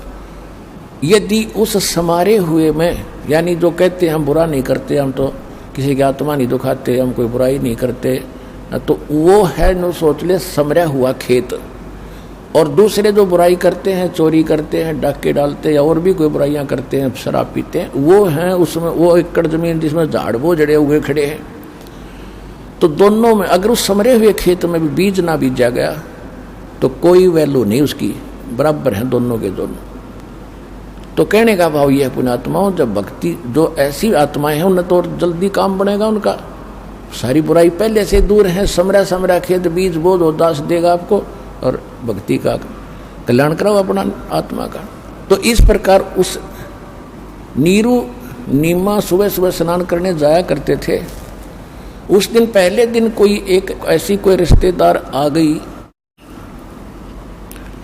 दूर निकट की, जिसने नीमा का इंजेक्शन ला दिए पहले दिन। बताइए भगवान एक जातक तो देना था, एक बालक हो जाता था, क्या तेरा भी समाज में सिर हो जाता, साझा हो जाता। बता बच्चे बिना कैसे जियोगे, बुढ़ापे में कौन तुम्हारी उंगली पकड़ेगा। तो ऐसे इंजेक्शन वो समाज के लग गए। वह तो चली गई इंजेक्शन ला के, और नीमा सारी रात करवट बदलती रही, नींद नहीं आई है भगवान, बच्चा बिना क्या होगा, संसार में कैसे जिया जाएगा। नीरू ने उठाया कि चलो स्नान करने चलते हैं। वो चल पड़ी, रास्ते में रो रही है, बुरी तरह बिलख रही है कि हे भगवान क्या तेरे घर में, क्योंकि उस समय भी वो शंकर भगवान को हृदय से उतार नहीं सके थे। बेशक से मुसलमान भी बन गए थे और मुसलमानों वाली साधना भी वो कर रहे थे, लेकिन अंतःकरण में उनका भगवान शंकर की छाप न्यों की न्यों थी। और किसी भी आपदा के अंदर उसी से प्रार्थना किया करते थे और कह रही थी, रो रही थी कि हे शंकर भगवान, क्या आपके घर में बच्चों की कमी होगी परमात्मा, एक मुझे भी दे देते अल्लाह, तो मेरा भी संसार में साझा हो जाता। बुरी तरह रो रही थी। नीरू ने कहा कि नीमा, यदि हमारे भाग्य में होता तो भगवान दे ही देते। आंखें खराब कर लेगी रो रो के, कोई उंगली पकड़ने वाला है नहीं और दूना दुख हो जाएगा, ना रो। ऐसे कहते कहते वो सरोवर पर पहुंच गए, लहर तारा नामक उस सरोवर पर पहुंच गए। अष्टानंद वहां से जा चुका था। पहले नीमा ने स्नान किया। जब वो स्नान करके बाहर आ गई, फिर वो स्नान करने के लिए उतरा। और सुबह का जो उजियारा है शीघ्र ही एकदम साफ सा हो जाता है शीघ्र ही। तो जब दोबारा नीमा गई लहर तारा तालाब के ऊपर उस वस्त्र को धोने के लिए जिसको बांध कर वो स्नान करके आई थी, किनारे पर पहुंची तो क्या देखा कि किनारे से उस तालाब के अंदर कमल के फूल पर कोई वस्तु हिल रही है। परमात्मा एक पैर ऐसे अपना एक पैर को हिला रहे थे। नीमा ने सोचा कि कोई सर्प ना हो और मेरे पति को ना डस ले। उसने और गौर से देखा, ध्यान से देखने से पता चला तो बालक है। तो उसने अपने पति से कहा, जी देखियो देखियो देखो बच्चा डूबेगा, बच्चा कमल के फूल पर जल में। अब नीरू नहा रहा था ऐसे ऐसे करके, गोते लगा रहा था। वो कह रहा कि नीमा तो कति मेंटल होगी, तेरा दिमाग चल गया, अब तुझे जल में भी बच्चे दिखाई देने लगे, तू मान मेरी बात, ज्यादा वहम छोड़ दे। तो उसने फिर के साथ कहा, जी देखो सचमुच तो देखो तो जरा। जब उसने देखा जिधर वो संकेत कर रही थी तो सचमुच बालक कमल के फूल पर। उसने न्यू का न्यू उठा लिया उस फूल के समेत। चित्र परमात्मा का ये देखिएगा, चित्र परमात्मा। ना मेरा जन्म न गर्भ बसेरा, बालक बन दिखलाया, काशी नगर जल कमल पे डेरा, तहां जुलाहे न पाया। मात पिता मेरे कछु नाही, ना मेरे घर दासी, जुल्ला का सुत आने कहाया, जगत करे मेरी हासी। नीरू ने लाकर के वो बच्चा अपनी पत्नी को थमा दिया। अपन आत्माओं, जिस परमात्मा के लिए ऋषि महर्षि हमने भी कभी किसी जन्म में शरीर गाल दिए, उसको पाने के लिए कठिन तपस्याएं की, उल्टा पैर ऊपर पैर करके नीचे को सिर करके भी साधनाएं की, वृक्षों पर भी झूले, हमने पैर भी सुझा लिए, खड़े तप किए, कई बैठ कर किए। क्यों खोज रहे थे उस मालिक को? क्योंकि उसमें घना गुण है। उसके प्राप्त होने के बाद हमें यहाँ भी सुख और परलोक चले जाएंगे। और वही शीतल सुखदायी परमात्मा जिस माई के सीने से लगा एक बेटे की तरह, अब उसको जो अनुभव सुख का हुआ होगा, उसका कोई शब्दों में बयान उसको नहीं किया जा सकता। अगर वो मालिक के हम चरणों में भी लग जाएं उसके, तो हमें कितना सुख होगा। और वो सीने से लग रहा है उस माँ के, उस माई को। तो गरीबदास साहिब जी ने उनका चित्रार्थ बहुत अच्छा किया है कि गोद लिया मुख चूम कर हेम रूप जलकंत। कहते उस माई ने उस उठाया, कभी उसके मुंह न चूमे, कभी माथे न चूमे उसके, ने कभी सीने से लगा। और सौ शुक्र मनाओ अपने शंकर भगवान का कि हे परमात्मा, आज याद किया था आपको हृदय से, आज ही आपने पुत्र दे दिया। अपने आत्माओं, ये है चीज, ये वस्तु है जानने की कि हम करते तो कबीर भगवान रहे सारा कुछ हमारे लिए, और हम इनकी पूजा करते थे इन देवताओं की, और क्रेडिट हम इनको देते थे, महिमा इनकी होती थी। परमात्मा ये चाहते थे कि ये किसी की महिमा करो, क्योंकि परमात्मा को महिमा की आवश्यकता नहीं, उनको तो आपकी आवश्यकता है। और वो ये चाहते थे चलो किसी भी डले ढोरे हैं, इनका आस्था भगवान की बनी रहे, कोई दिक्कत नहीं मुझे। और फिर आने दो, इस समय तक आपको लाना था, इस समय तक परमात्मा ने आपको यहाँ लाना था कि आप में भगवान की चाह बनी रहे, चाहे कोई मंदिर पूजो, चाहे मस्जिद, चाहे गुरुद्वारा या चर्च, या कि तब पत्थर पूजते रहो। जब आपकी आत्मा रोया करती है, जब पिछले पुण्यकर्मी प्राणियों की, तो उन पुण्यों के आधार से यही परमात्मा आपको ये सब कुछ देता रहा। तो पुण्यात्माओं, परमात्मा जिस मालिक के नाम लेते हैं, चर्चा करने से भी हमारे रोम रोम खड़े हो जाते हैं। और उसको माई ने सीने से लगाया, उसको कितना सुखद अनुभव हुआ होगा। तो नीरू जब नहा के बाहर आया स्नान करके, तो उसने समाज को देखा कि यदि हम इस बालक को घर ले जाएंगे तो लोग ये पूछेंगे, जनता जन, कि तुम कहाँ से लाए हो। हम कहेंगे कि कमल के फूल पर मिला है, और लोग कहेंगे कि झूठ बोलते हो, कमल के फूल पर बच्चा कैसे रुक सकता है, क्यों झूठ बोलते हो, तुम किसी का उठा कर लाए हो, चुरा कर लाए हो, बताओ इसके कौन माता पिता हैं। हमें पीटेंगे, बच्चा भी छीनेंगे और नगरी से भी निकाल देंगे। उसने अपनी ये सोच अपनी पत्नी से बताई कि मेरे विचार ऐसा है, तो इस बच्चे को यहीं छोड़ दे। हम अभी तो मुसलमान बने, ना हिंदुओं हमारा कोई जानकार है, ना मुसलमानों में कोई रिश्ता नाता हुआ, कोई बालक नहीं हमारे, और हमारी ऐसी सतिथि हो सकती है, तो इस बच्चे को यहीं छोड़ दे, इसमें हमारा हित है, खैर है। लेकिन नीमा ने कहा कि इस बालक ने ना जाने मेरे ऊपर के जादू कर दिया, मैं इसको त्याग नहीं सकती, मर सकती हूँ। तो नीरू ने पहली बार अपनी पत्नी की तरफ थप्पड़ मारने के लिए हाथ उठाया कि मैं तेरी हर बात को मानता रहा हूँ आज तक, इसलिए कि तेरे बालक नहीं है, और इसलिए कि तू तेरी आत्मा को दर्द दुख ना हो, और तू हठ करने लगी अब प्रत्येक बात का, मेरी एक नहीं सुनती, छोड़ इस बालक को, ना तेरे लगाऊंगा 2 थप्पड़े। उसी समय परमात्मा शिशु रूप में कहने लगे कि नीरू मुझे घर ले चलो, तुम्हें कोई कुछ नहीं कहेगा। मैं तुम्हारे लिए ही आया हूं। अब इस बात ने सुनकर वो नीरू डर गया कि ये कोई फरिश्ता हो सकता है, ये कोई ऐसा भूत प्रेत ना हो तेरे को हानि कर दे। चुप करके चल पड़ा, यस कहा ना नो कहा। घर ले आए। अब जब घर ले आए, इतना न्यारा बच्चा, इतना तेज मालिक का, इतना सुंदर शरीर, इतना हैंडसम, वह पूछो मत, कोई वर्णन नहीं कर सकते। वैसे जुलाहों में उस समय जो जुलाहों की स्थिति होती, आम नागरिक की ऐसी होती थी, सांवले सांवले से रंग होते थे तकरीबन, और उनका न्यारा शरीर था। आखिर तक मालिक तो अलग ही थे। तो जो भी पता लगा कि नीरू नीमा का इतना सुंदर बच्चा मिला इनको, वो ये भूल भाल गए क्यों मिला, कितने मिला, ये जरूर पूछ रहे थे कहाँ मिला, के कमल के फूल पर था। अब किसी ने इतना विवेक क्या ना करा कि कमल के फूल पर कैसे हो गया, जन्म पाया।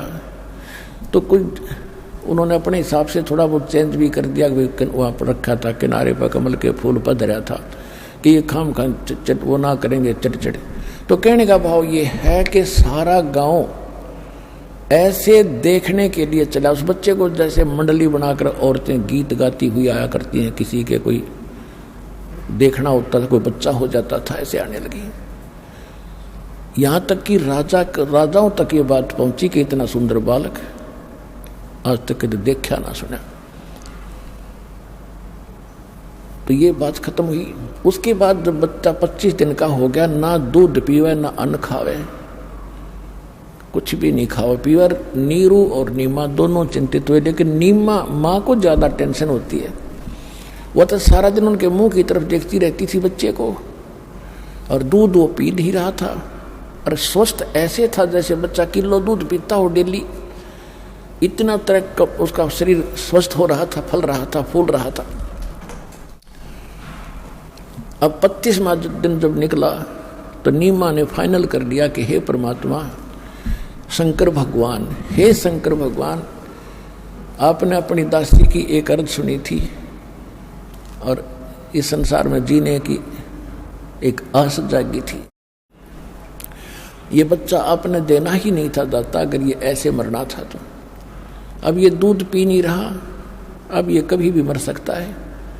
भूखा बच्चा 1-2 दिन निकाल सकता है, और ये मरेगा, साथ मरूंगी मैं।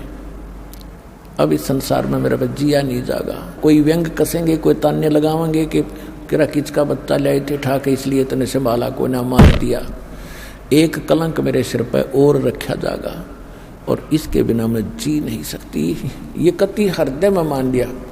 परमात्मा तो अंतर्यामी है, उनको मालूम था कि मैं तो मरूना पर या बुढ़िया जरूर मर जाएगी। इसलिए उन्होंने शंकर भगवान को प्रेरित किया।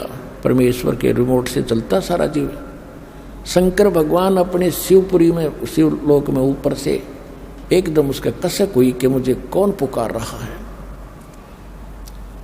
एक साधु रूप बनाकर संत का, और शंकर भगवान वहां आ गए और कहा, माई क्यों रो रहे हो, क्या बात है। और वह इतनी बुरी तरह रो रही थी कि उसके मुंह से शब्द निकल नहीं पा रहे थे। तो शंकर भगवान ने यानी साधु रूप में कहा, माई क्या बात है। तो उसने कहा रोती रोती ने कि महाराज जी, मेरे दुख को ना सुनो, मेरा दुख बहुत भारी है, आपके सतर का नहीं है।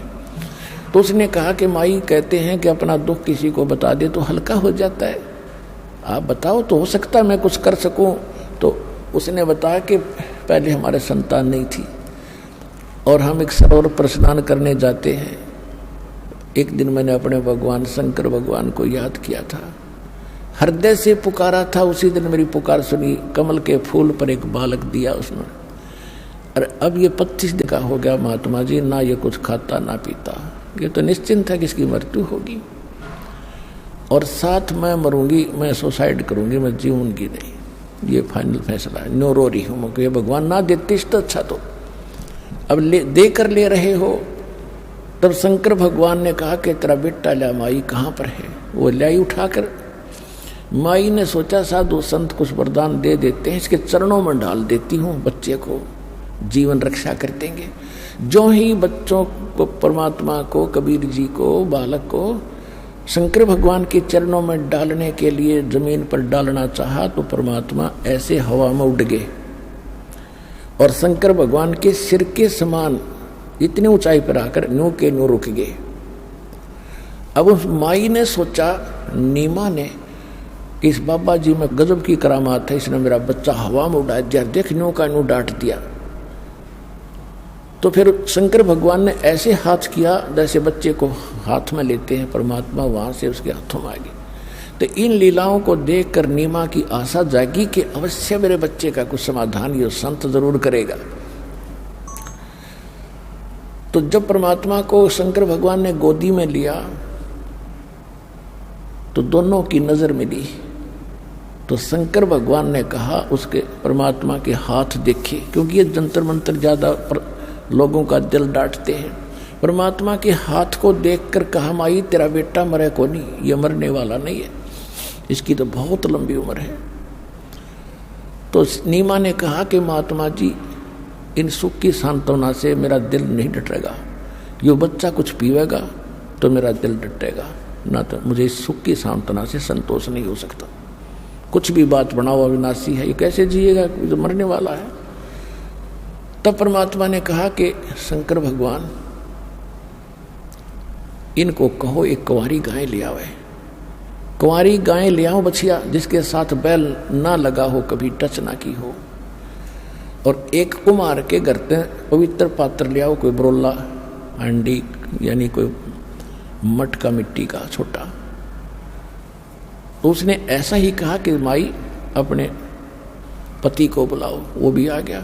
उससे पहले क्या था कि नीरू भी साधु संतों के पास जाता था, अपने बच्चे की जो ये भोजन नहीं करता उसके विषय में सबसे प्रार्थना करते थे, सब जंतर मंतर भी कर लिए थे, पर कोई असर नहीं हो रहा था।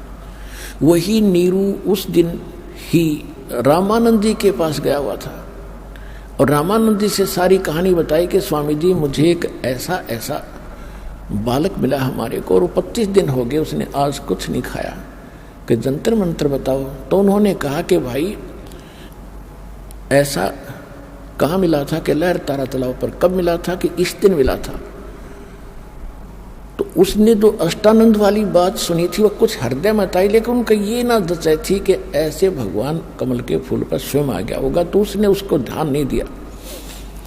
तो उसको समाधान बता दिया कि ये कोई ब्राह्मण विद्वान पुरुष है, पिछले जन्म का कोई सिद्ध पुरुष है, इसके लिए तुम एक कुंवारी गाय ले आओ बछिया, जिसके साथ बैल टच ना किया हो, और उसके सामने खड़ा कर दियो, वो अपने आप दूध देवेगी, वो दूध पिला दी। तो ये बात नीरू के जची नहीं कि इस पंडित जी ने अपने यहाँ से मुझे टालने के लिए ये बेतुकी बात करी है, कुंवारी गाय कैसे दूध देगी। तो उसने वो विचार भी छोड़ दिया कि नहीं, ऐसा नहीं हो सकता। वो आकर पहले बैठा ही था और अपनी पत्नी से बता दिया था कि कहीं पर भी कोई समाधान ये निकल नहीं रहा है, तो वह इसलिए और घनी दुखी हो रही थी। तो फिर परमात्मा ने शंकर भगवान से कहा कि आप इनको कहो कि कुंवारी गाय लावे।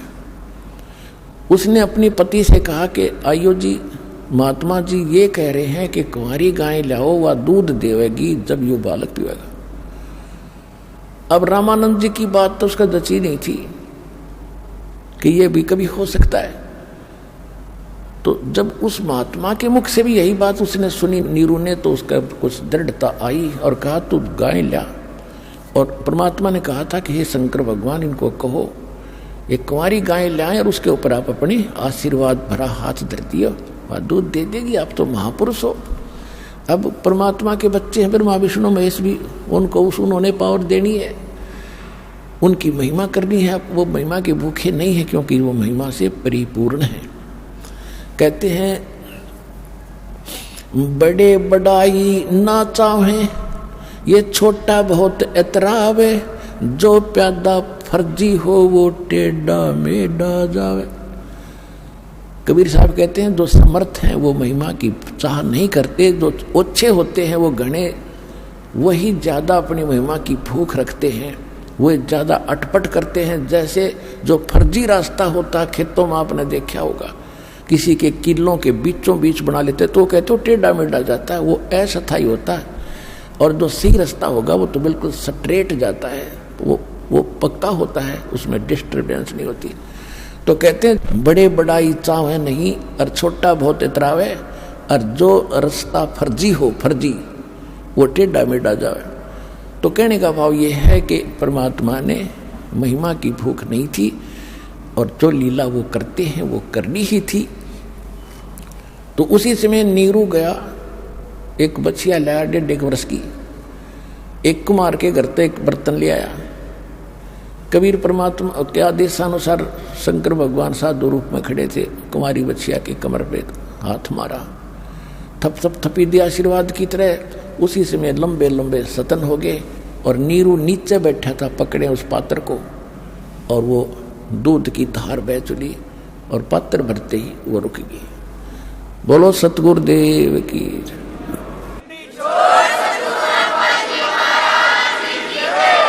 वो परमात्मा ने, कबीर भगवान ने वो दूध पिया, फिर उस गाय ने अपनी दूध देने लगी, ऐसे दूध देती रही। तो परमात्मा के परवरिश की लीला कंवारी गायों से हुई आज से 600 वर्ष पहले जो भगवान प्रकट हुए थे। अब परमात्मा को पहचानने के लिए हमने अपने ही सदग्रंथों का सहयोग लेना पड़ेगा कि हु इज गॉड, परमात्मा कौन है। परमात्मा वही है जिसकी डेफिनेशन और जिसके सब गुण मेरिट्स हमारे सदग्रंथों में मिलते हों, क्योंकि वेदों को पूरा विश्व मानता है कि परमात्मा की सही जानकारी है। हिंदू धर्म के लिए तो ये एक आभूषण है, एक गहना है, ये हमारा एक बहुत अच्छा वो सदग्रंथ है। इनमें जो लिखा सही है, तो इनमें जो लिखा है और जो लीला जिसने की है, ही इज गॉड, 2 अक्षर की बात है। अब आपको दिखाते हैं, आज से 600 वर्ष पहले, आज का लिखा इतिहास नहीं है, 600 वर्ष पहले परमात्मा ने जो लीला की थी और धर्मदास जी ने लिखी थी भगवान की महिमा, आपको सदग्रंथों से दिखाते हैं, कबीर सागर से दिखाते हैं। ये देखिएगा कबीर सागर संपूर्ण 11 भाग, खेमरा श्री कृष्ण दास प्रकाशन मुंबई से प्रकाशित है। कबीर सागर कबीर पंथी भारत पथिक स्वामी युगलानंद बिहारी द्वारा पुरस्कृत मुद्रक एवं प्रकाशक है खेमरा श्री कृष्ण दास, अध्यक्ष श्री वेंकटेश्वर प्रेस, खेमरा श्री कृष्ण दास मार्ग, मुंबई। इसमें एक ज्ञान सागर नाम का अध्याय है। अब इसके ये है ज्ञान सागर, ये इसके 73 पृष्ठ पर दिखाते हैं ज्ञान सागर। ये खंड है, अध्याय है कि इसमें यहां से चला रहा है शंकर वचन। तो तोरे घर पंडित अधिकारी, झूठ बोलहु नारी, हरि कमला सम देखो ज्ञाना, बुद्धिवंत तुम पुत्र ये तुम्हारा पुत्र सुजाना, सुनकर महिमा पुत्र की नारी धरे तो पाओ, हे स्वामी मम इच्छा स्वर्ण वचन सुनाओ, कहाँ जलाना कहाँ की आवा। ये काफ़ी वार्ता है इसके अंदर, लेकिन हम अपने मतलब की सुने। शंकर भगवान कह रहे हैं 73 पृष्ठ पे। फिर वो चले गए वहाँ पर रामानंद जी के पास, उधर से नीरू। अब यहाँ देखो प्रश्न नंबर 74 पे ज्ञान सागर का हम यहाँ से पढ़ेंगे। अब रामानंद जी के पास जाकर के नीरू ने क्या कहा कि सुन जुल्हा मन भयो आनंदा, जिमी चकोर पायो निश्चंदा, यानी ले सुत चले हर्ष मन कीना, परमात्मा को तालाब से उठाकर ले आए। अर्थात सो पुन असबोल ही दीना, अगले जन्म जब होए तुम्हारा, तुम्हें पठावे यम के तैनारा। ये कबीर साहब ने उनको कही थी। फिर कहते सुत काशी को ले चले, सुत माने बेटे को, बच्चे को, लड़के को, लोग देखन ता आओ और अन्न पानी भखे नहीं, जुल्हा शोक जनावे, को खा पी नहीं रहा था इसलिए जुल्हा दुखी हुआ। तब जुल्हा मन कीन तिवाना, रामानंद सो कहीं उत्पाना, मैं सुत पायो बड़ो गुणवंता, और कारण कौन बखे नहीं संता। रामानंद जी से कह रहे नीरू कि हे महात्मा जी, मुझे एक बहुत ही सुंदर और गुणवान बालक मिला है, वो कुछ खा पी नहीं रहा, इसका कारण और समाधान बताएं। देखिएगा, तब जुल्हा मन कीन तिवाना, रामानंद सो कहीं उत्पाना, मैं सुत पायो बड़ा गुणवंता, कारण कौन बखे नहीं संता। रामानंद ध्यान तब धारा, दुल्ला सो तब वचन उचारा। पूर्व जन्म तम ब्राह्मण जाति, हर सेवा कीनी भली भांति। कुछ तब सेवा हरि की चूका, अर्थात भयो जुल्हा का रूपा। प्रीति प्रभु गए तो लेनी, ताते उद्धान में सुत तो दीनी। कि परमात्मा ने तुझे जंगल में यो पुत्र दिया है, नूरी नहीं है, नीरू मिसप्रिंट है। अब नीरू बोला कि हे प्रभु जस की नो तस पाया, अर्थ हो तो दर्शन आयो। रामानंद बता रहे हैं कि पहले जन्म में तू ब्राह्मण था और तूने कोई भक्ति, परमात्मा की भक्ति में कमी कर दी, जिस कारण तो धारणक रूप में जुल्हे का घर जन्म हुआ। अब नीरू कह रहा है परमात्मा पहले तो मैंने जो करी सो भर ली, पर ईब मेरे पर जो संकट आ गया इसका निवारण बताओ। हे प्रभु दस की नो तस पायो, अर्थ हो तो दर्शन आयो। सो कहियो उपाय गुसाई, बालक अक्षुदावंत कुछ खाई। रामानंद अस युक्ति विचारा, तुम सुत कोई ज्ञानी अवतारा। रामानंद जी ने कहा कि तुम्हारा बेटा कोई विद्वान पुरुष पूर्व जन्म का है, और बचिया जाही बैल नहीं लागा, सो ले ठाड़ करो ते आगा। एक बचिया ले आओ जिसको बैल ने टच ना कराया हो, और दूध चले ते थनते दूध धरो छिपाई। अक्षुदावंत जब बालक हो तब तो देव खिलाई। अब जुल्हा एक बछिया ले आवा, और चला दूत कोई मरम न पावा। चलो दूत जुल्हा हरसाना, राख छिपाई कहो नहीं जाना। अब यहाँ कहते हैं दूध तब पीवत नाम कबीरा, और खेलत संत संग मत धीरा। अब ये तो लीला की परमात्मा ने 600 वर्ष पहले, 600 वर्ष पहले कबीर परमात्मा ने जैसी लीला की थी। कबीर सागर ये भी एक सदग्रंथ है, सूक्ष्म वेद है। तो ये तो है परमात्मा का प्रैक्टिकल जो उन्होंने किया कलयुग में, ये प्रमाण है। कोई आज का लिखा ग्रंथ नहीं है ये। कोई नहीं सोचे भाई महापुराण खातिर रामपाल ने 20 साल पहले लिख लिया होगा ना, ये तो 600 वर्ष पहले धर्मदास जी के द्वारा लिखा गया। अब हमारे वेद क्या बताते, परमात्मा क्या करता है, तो 2 मिनट में समझ में आ जाएगा हु इज गॉड। ये देखिएगा ऋग्वेद मंडल नंबर 9 सूक्त 1 और मंत्र 9 में ये स्पष्ट है कि परमात्मा जब शिशु रूप धारण करके आता है, उसकी परवरिश की लीला कुंवारी गायों के द्वारा होती है। ये देखिएगा, ये है ऋग्वेद मंडल 9 और 10 इकट्ठे ही हैं। और एक और कमाल की बात है, ये आर्य समाज के विद्वानों द्वारा प्रकाशक सार्वदेशिक आर्य प्रतिनिधि सभा, महर्षि सिद्धांत भवन, रामलीला मैदान, नई दिल्ली। और ये है महर्षि द्वानंद सरस्वती कृत, और ये है मुद्रिक Prince offset printers 1510 Pataudi house, Daryaganj, New Delhi. अब ये कमाल की बात है, कहते हैं अब देखो इस महर्षि का कितना बोलबाला, दोनों वेदों का ठेका इससे ले रखा था, इसने कक्का पता नहीं महर्षि ने। अब देखो अनुवादिन कर रखा है। एक कमाल की बात है, अनुवादिन का किया हुआ, इन्हें तड़ंगा तो कर ही रखा है, लेकिन सच्चाई कैसे छुपा देंगे। मूल पाठ तो सबके पास उपलब्ध था, न इसे नहीं बदल देते ये अपनी बकवादों को ऊपर रखने के लिए। अब देखो ये है ऋग्वेद 9वां मंडल और प्रथम सूक्त का प्रथम मंत्र यहाँ से शुरू होता है। इसमें एक तो ये देखो, सोम माने परमात्मा, यानी सोम का अर्थ है सोम स्वभाव परमात्मन, यानी शीतल स्वभाव वाला भगवान। ठीक है, सोम। अब हम चलते हैं इसी ऋग्वेद मंडल नंबर 9 के सूक्त। यह है ऋग्वेद मंडल 9 सूक्त 1 मंत्र। हम 8 दिखाते हैं आपको।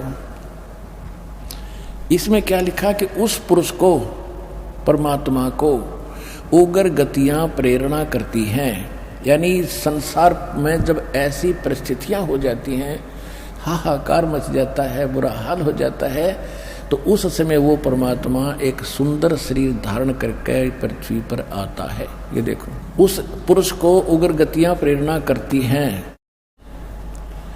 और भासमान शरीर को वह पुरुष माने वह परमात्मा प्राप्त होता है। अब इन्होंने तो ठेका ले रखा था जनता को भ्रमित करने का, अड़ंगा अनुवाद करने का। अब देखो शुरू से इस मंडल नंबर 9 के सूक्त 1 से लेकर और 7 तक 6 तक ये यूं करते आ रहे हैं, हे परमात्मा हे परमात्मा, यानी परमात्मा की महिमा है इसमें। और वहां जाके इन्होंने घुमाना शुरू कर दिया, पुरुष लिखना शुरू कर दिया। अब पुरुष माने परमात्मा ही होता है, आपको बहुत बार बताया। ये देखिए ऋग्वेद मंडल नंबर 9 सूक्त 1 का मंत्र 1 में हे परमात्मन है परमात्मा की महिमा। इसके 2 मंत्र में देखो, ये 2 नंबर मंत्र है ऋग्वेद मंडल नंबर 9 सूक्त 1 मंत्र 2 में हे परमात्मा आप, और तीसरे मंत्र में हे परमात्मा, और चौथे मंत्र में हे परमात्मा, और 5वें मंत्र में हे परमात्मा, और 6ठे मंत्र में ये देखो ऋग्वेद मंडल नंबर 9 सूक्त 1 मंत्र 6 में हे परमात्मा। इन 7 में जाके इनका समझ में आई कि बात बदलनी पड़ेगी। उस पुरुष को, पुरुष मानी परमात्मा, और यहाँ 8वें में यहाँ परमात्मा क्यों ना लिखा कि ये चाहते हमारी बेइज्जती हो जाएगी जो सच्ची लिखती तक। इनका ये विधान है कि भगवान निराकार है, कभी मनुष्य शरीर में आता ही नहीं, कहीं स्थान पर नहीं रहता। महर्षि दानव का फाइनल विधान है कि परमात्मा एक स्थान पर नहीं रहता, निराकार है और वो सर्वव्यापक है। बस इतनी सी उनकी थ्योरी। और वेद क्या बता रहे? वेदों को सत्य मानते हैं कि वेद में जो लिखा वो सत्य, हम और किसी बात को नहीं मानते। तो ईब आपने मानना चाहिए सच्चाई को। अब जानबूझ साची तजय करे झूठ तने, और ताकि संगते प्रभु सोपन में भी ना दे। इन इतने प्रमाणों को देखकर जो नहीं मानता महंत और संत कुछ कितना विद्वान बना फिर है, वो इंसान ठीक नहीं है, उसके पास नहीं रहना चाहिए आपको। परमात्मा कहते जानबूझ साची तजय और करे झूठ तने, और ताकि संगति है प्रभु सोपन में भी ना दे। तुरंत छोड़ देना चाहिए ऐसे नालायक आदमी को। अब ये ऋग्वेद मंडल नंबर 9 सूक्त 1 और मंत्र 8 में उस पुरुष को, उस परमात्मा को उग्र गतियां प्रेरणा करती हैं। बुरी ऐसी भयानक स्थिति हो जाती है जैसे आजकल और यह आकार मच रहा। भासमान शरीर को यानी सुंदर शरीर को वह परमात्मा प्राप्त होता है। और वो परमात्मा हमारी, इसमें यह भी प्रमाण दिया है कि वो इसी मंत्र में ऋग्वेद मंडल नंबर 9 सूक्त 1 मंत्र 8 में कि वो परमात्मा 3 स्थिति से हमारी देखभाल करता है, 3 शरीरों से। देखना भासमान शरीर को प्राप्त होता है, और जिसमें 3 प्रकार से दूसरों का कल्याण करने के लिए यानी दूसरों का उपकार करने के लिए, परोपकार के लिए मधुमेह शरीर मिलता है 3 प्रकार का। अब जैसे दास ने प्रारंभ में बताया था कि एक स्थिति में भगवान वहाँ बैठे सतलोक में अपने सिंहासन के ऊपर, तख्त के ऊपर, सिर पर मुकुट है, ऊपर छत्र राजा की तरह, और दूसरी स्थिति में ये बालक बनकर आते हैं। प्रत्येक युग में एक लीला करते हैं, आम जनसाधारण की तरह बड़े होते हैं। धीरे धीरे सब एक अच्छे नागरिक की भूमिका, एक अच्छे भगत की भूमिका और एक सतगुरु की भूमिका ये स्वयं करके जाते हैं। तो उस दूसरी प्रकार की जो स्थिति है उसका वर्णन अब 9वें श्लोक में मंत्र में है। देखिएगा ऋग्वेद मंडल नंबर 9 सूक्त 1 मंत्र 8 पढ़ दिया हमने, 9वां देखो, देख कितना स्पष्ट है। शिशु रूप है, शिशुम अभी इमम अधन्या उत्सरणंती धेनव, धेनव माने गौवे, शिशु माने शिशु रूप में प्रगट परमात्मा को सोम इंद्राय पातवे। अभी इमम अधन्या, यहाँ देखा इन संधि छेद करके अलग अलग लिखे। इमम माने उस, सोम माने सोम स्वभाव वाले पुरुष को, हर सोम माने परमात्मा लिख रहे स्वरूप आप पे। तो यही इन्होंने घुमाना था कि ये पुरुष पर सोचेंगे कोई आदमी के बारे में लिखा होगा, क्योंकि आम आदमी इतना पढ़ा लिखा था ही नहीं, ना उसको ज्ञान था। तो दास पर दया करिए, अध्यात्म ज्ञान को आपके समक्ष लाने के लिए। परमात्मा कहते हैं गुरु बिन काहू न पाया ज्ञाना, जो थो था बुस छड़े मूड किसाना। गुरु बिन वेद पढ़े जो प्राणी, समझे न सार रहे अज्ञानी। और सतगुरु क्या करेगा? 9 मन सूत उलझिया, ऋषि रहे जख मारे। सतगुरु ऐसा सुलझा दे भाई, उलझे न दूजी बारे। परमात्मा जो लाए थे, एक शेर सूत अगर उलझ जाता था सारा दिन लग जाता था उसको सुलझाने में। और जब तोड़ दे गांठ पड़ेगी तो जिसने कपड़ा बनवाया वो चौनी नहीं दे बनवाई की। इसलिए दुल्हाओं की मजबूरी होती थी, सारे सूत को सुलझा के फिर बनाते थे। तो परमात्मा कहते हैं अध्यात्म मार्ग का इन अज्ञानियों ने 9 मन सूत उलझा कर डाल दिया, और ये ऋषि रहे झकमार, इनसे नहीं सुलझा। और सतगुरु ऐसा सुलझा दे भाई, उलझे न दूजी बार। अब ऐसा सुलझा दिया, इस कलयुग में नहीं उलझेगा विज्ञान को, भक्ति करियो चाहे ना करियो।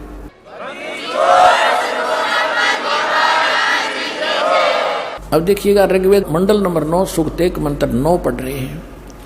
इमम माने उस, सोम माने परमात्मा को, जो शिशुम यानी शिशु रूप में कुमार अवस्था में, अभी अधन्या, अधन्या माने लिख दिया अहिंसनीय, धेनो माने गौवे।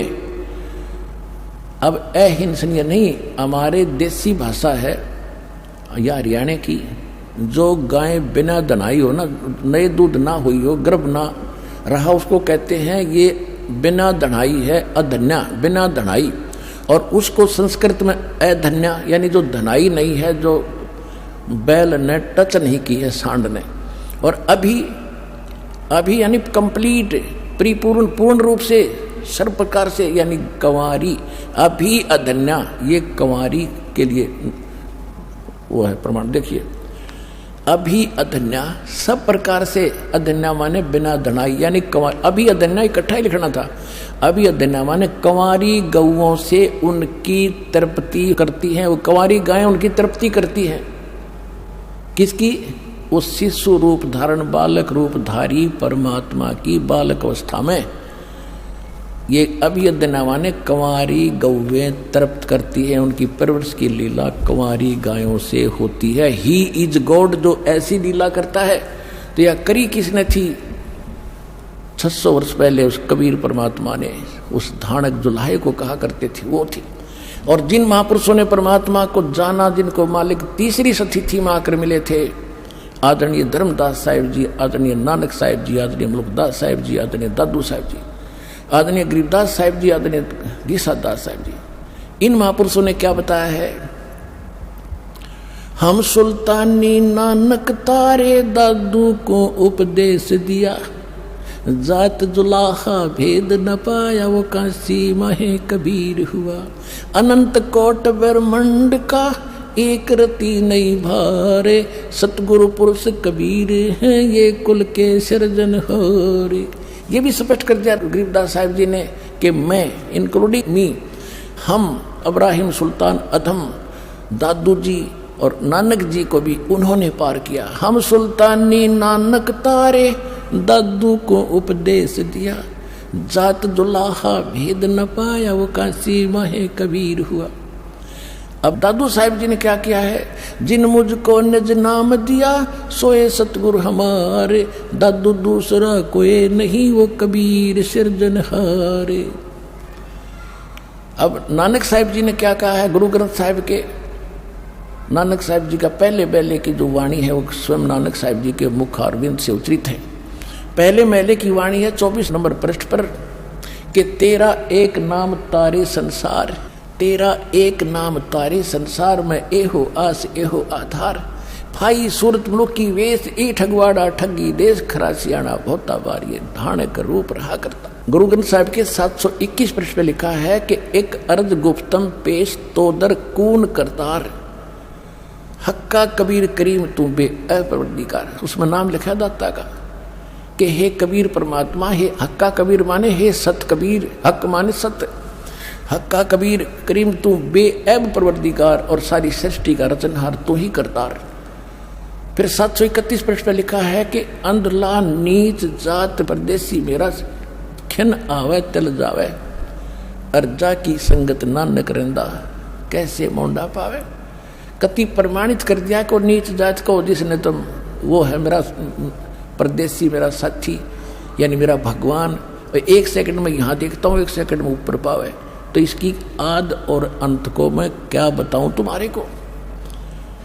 और गरीबदास जी ने स्पष्ट कर दिया कि हम सुल्तानी नानक तारे दादू को उपदेश दिया, और जात जुलाहा भेद नहीं पाया, काशी माए कबीर हुआ। तो who is God? Kabir is God, Kabir is God, Kabir is God. बोलो सतगुरुदेव।